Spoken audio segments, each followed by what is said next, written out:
welcome one, welcome all to this completely unnecessary podcast for Tuesday, July 9th, 2019. That's plucky Ian Ferguson. Howdy.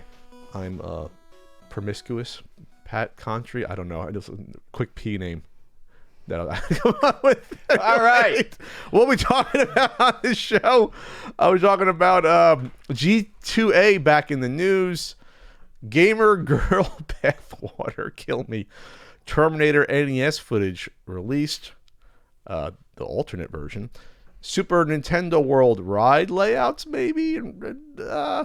Tim Atwood coming back into the news. Our buddy Tim Atwood. And Q&A. Ian. Yeah. You went to the zoo yesterday. You relaxed? Yeah, I went to the zoo yesterday. I was pretty relaxed.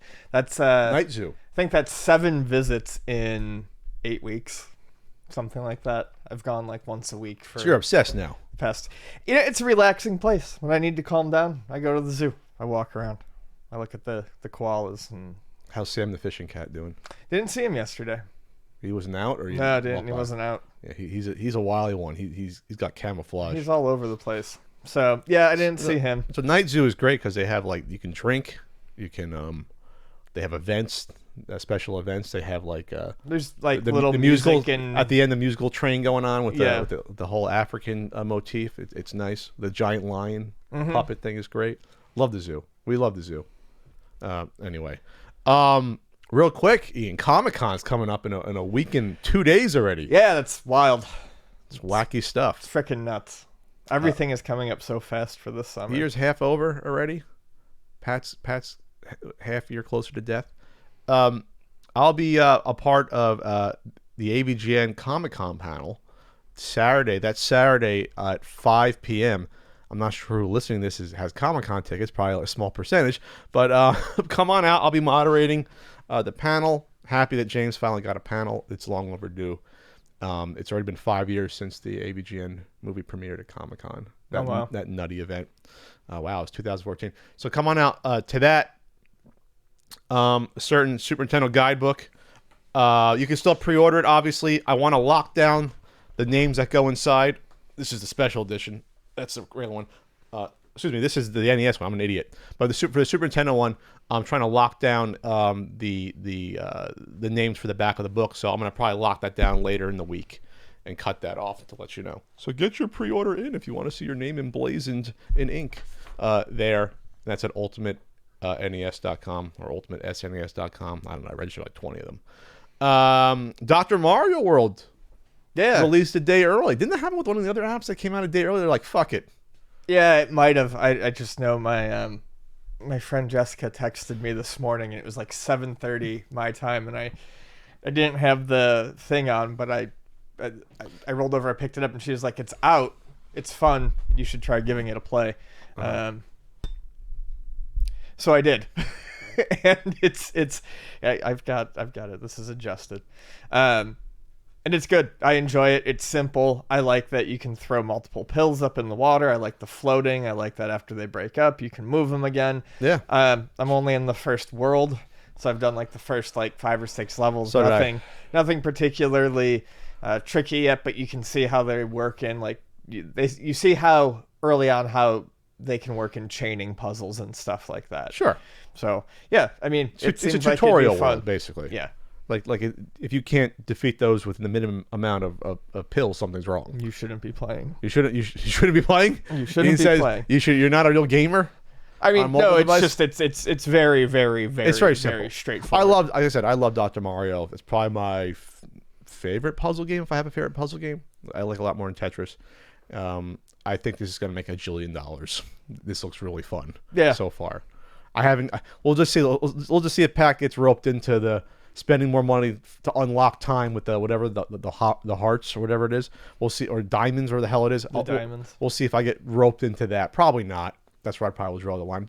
Can I pay $10? Just let me pay $10 or $20, and that's all. I don't want. That doesn't make the most money. I know. Well, they learned that with Super Mario Run. There. I think it's okay so far. We'll see as we get closer. But the multiplayer will probably be where it really stands out. I think the multiplayer will be neat. There. So I played a modern game, and there you go. Mobile counts. It still counts. NBA free agency. I know this isn't a sports podcast, but holy crap. Yeah. Oh my God. The NBA is the best league because it's wide open. The stars control the league. They hate each other. They post on social media. They have rivalries that are out in the open, and it's fun. And they have all different personality types. It's great. And so there's been upheaval in the entire NBA. A lot of the teams have been totally reshuffled. I think I heard yesterday that 1/3 of the NBA starters are on different teams this Really? next year. 1/3. I mean, that seems about. I mean, that wouldn't surprise That's me. Pat math. That's like almost 2 players per team is not on that same team as a star next year. So every team almost is getting radically reshuffled. So Kevin Durant is injured, but he goes with Kyrie Irving to the Nets. From the Nets, you have D'Angelo Russell come to the Warriors.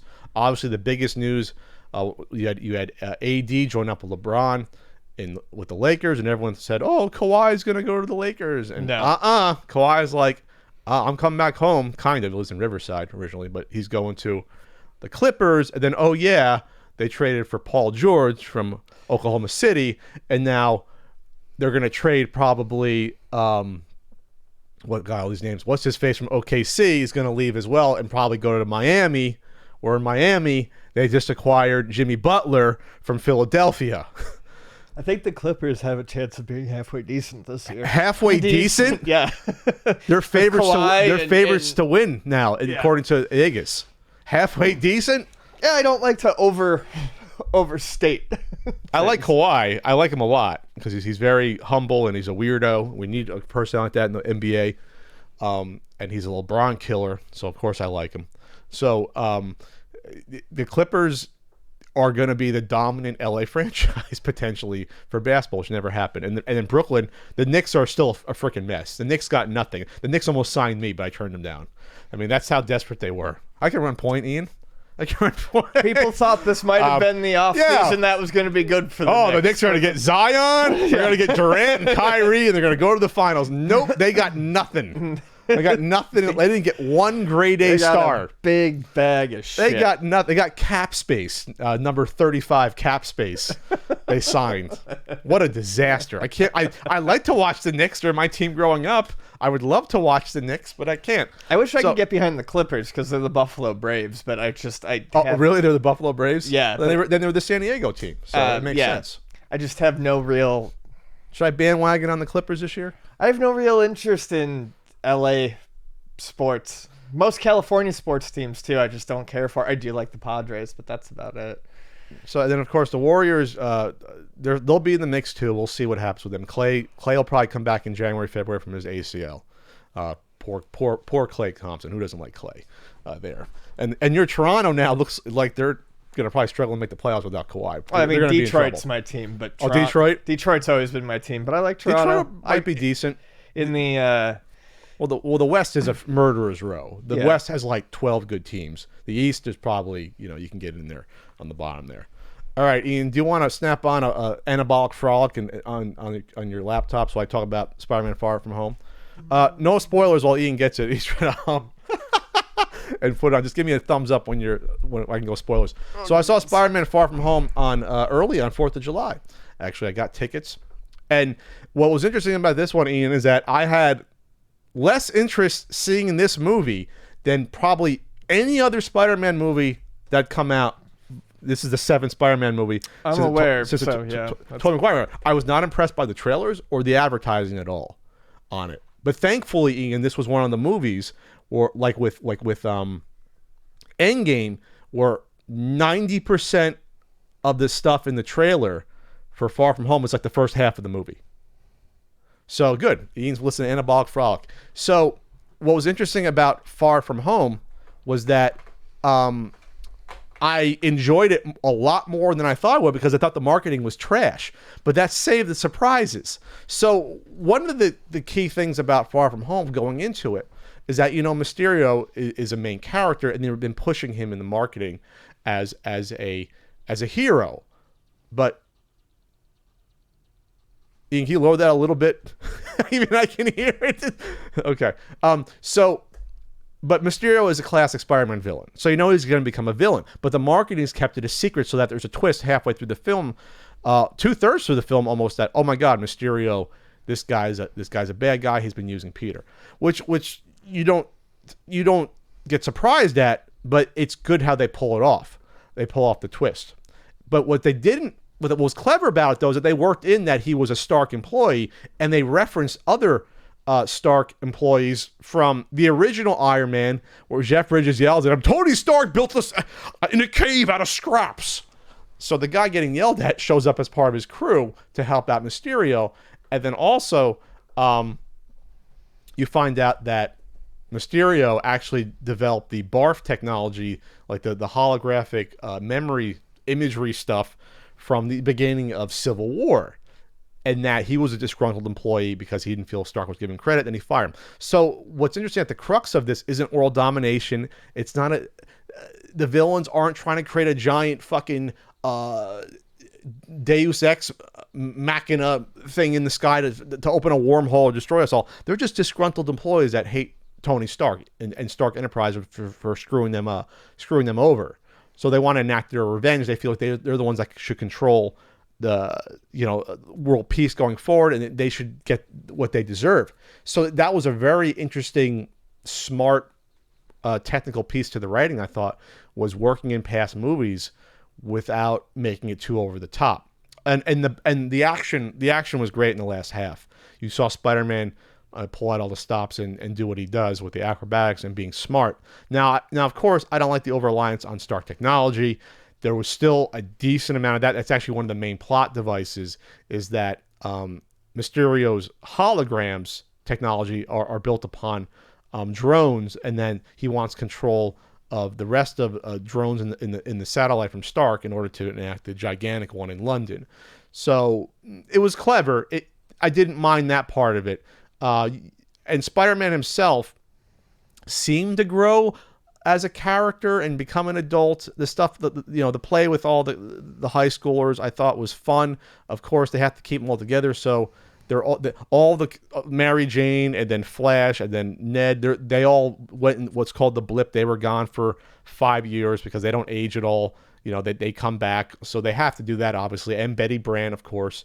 I like this movie a lot. This could have been out of these 7 movies, I think it's the second best Spider-Man movie we've seen after the original Spider-Man 2. Not the Amazing Spider-Man 2, that had issues, but Spider-Man 2.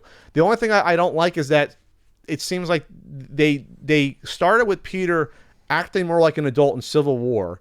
During that battle, he had all the quips. He wasn't afraid of Falcon and Winter Soldier. He easily beat them both, which was proper in terms of how powerful Spider-Man is. He helped take down Giant Man, or Ant-Man as Giant Man, and he held his own with Captain America. But that was all fine. It seemed, though, then when they got to Homecoming, he was scared of the Vulture. He was scared of Michael Keaton. And I'm not saying a character can't be scared, but he shouldn't have showed it overtly. He should have been like false confidence and bravado. And now I'm getting really nitpicky. In Far From Home, Spider-Man has almost no quips. He doesn't act like an adult at all in terms of his decision making. He does some dumb things. One of the main plot points is a really stupid decision to hand the drone technology over to Mysterio. So that's where I'm kind of not impressed by this like de-evolution of Peter's character in order to space it out into probably 3 movies. That said, though, I still like the movie, regardless of my disdain for how they portray Peter in these movies. I think it's weird, though, that Aunt May roots for Peter to go into harm's way, especially after Aunt May lost Uncle Ben, and that hasn't even been touched upon in these 2 movies at all, with the guilt. And Aunt May knowing that Peter, Spider-Man, should only compound Peter's guilt because he's the one that indirectly caused Uncle Ben's death. And yes, in this MCU, that did happen. We just haven't been overtly told it has, even though there's been hints in Civil War that that's what happened. So it doesn't make any sense in that account that he should be really bothered that Aunt May knows that he's Spider-Man, and Aunt May should be annoyed. I think that her nephew could be putting himself in harm's way, but she's rooting for it. So that bothers me. Obviously, you can't talk about this movie without what could be the greatest mid-credit sequence of any of these MCU movies. Mysterio puts out fake news Makes a video that Spider-Man caused all this ruckus, that he's one behind it all, and reveals Peter's identity to the world in Times Square. It's one of those oh my god moments, especially since Marvel had the balls to recast J.K. Simmons as J. Jonah Jameson. People were saying, is he going to be in the movie? What's going on? It's hard to recast J.K. Simmons because he was the embodiment of J. Jonah. For sure. So what was brilliant, though, is that they didn't make him, the Daily Bugle newspaper editor. He's now running the dailybugle.net, which comes off as like an InfoWars type of Alex Jones site, conspiracy theory stuff, and that's who now J. Jonah is in the MCU. It's brilliant. It's a way to get J.K. Simmons back into the character while not, retreading the same exact ground. So again, I like this movie a lot. I probably would give it like an 8 out of 10, maybe 8.5.